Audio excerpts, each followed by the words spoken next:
అంటే ఆమెది నేను ప్రీవియస్ వీడియోస్ చాలా చూసానండి.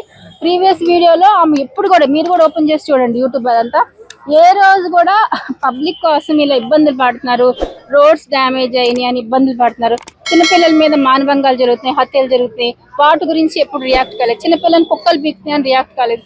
స్లమ్ ఏరియాస్ లోకి వెళ్తే ఇలా మస్కిటో బైట్స్ దోమ కాట్లు చచ్చిపోతుంటే దానికోసం ఏనాడు కూడా రియాక్ట్ అవ్వలేదు. నెక్స్ట్ మళ్ళీ స్లమ్ ఏరియాస్ లో చాలా గలీజ్ గా ఉంటుంది, అన్హైజీనిక్ గా ఉంటుంది, దానికోసం కూడా ఎప్పుడు కూడా రియాక్ట్ కాలేదు. ఈ రోజు వచ్చి ఎంత పడాలి అంటే ప్రిపేర్ అయ్యి లెసన్ ప్రిపేర్ అయ్యి చెప్తున్నట్టు అనిపిస్తుంది నాకైతే.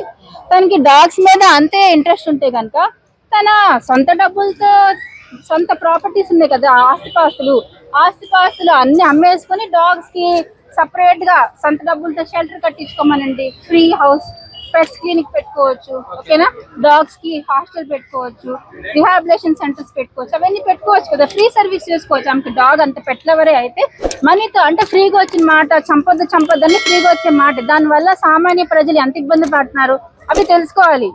అంతేగాని మైక్ తీసుకుని ఏదో ఫ్రీగా దొరికింది కదా, ఫ్రీగా వచ్చిన మాటలు కదా, చేతల్లో చూపించారు. డాగ్ నామె ఇంతే ఇష్టపడితే చెప్పాను కదా, పెట్స్ క్లినిక్, హాస్టల్స్, పెట్స్ కూడా డాగ్స్ కూడా హాస్పిటల్స్ అవన్నీ పెట్టుకోవచ్చు. అది తన సొంత అమౌంట్తో, సొంత బ్యాంక్ అకౌంట్లు కానీ సొంత ప్రాపర్టీ ఆస్తులన్నీ అమ్మేసుకుని రన్ చేసుకోమనండి. మనం ఎవరు అడ్డేసుకోం కదా, వీధుల్లో నుంచి తీసేయమని చెప్పాము అంతే.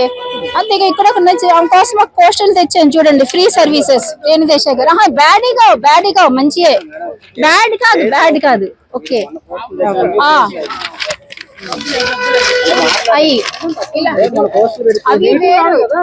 సరే పోనీయండి.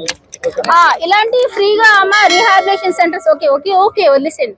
ఫ్రీ రిహాబిలేషన్ సెంటర్స్ కానీ, ఫ్రీ పెట్స్ క్లినిక్ కానీ, ఫ్రీగా మా ఆస్తులను అమ్మేసుకుని డాగ్స్ ఒక షెల్టర్, ప్రొటెక్షన్ షెల్టర్స్ అవన్నీ ప్రొవైడ్ చేసుకుని రన్ చేసుకోమని చెప్పండి అంతే.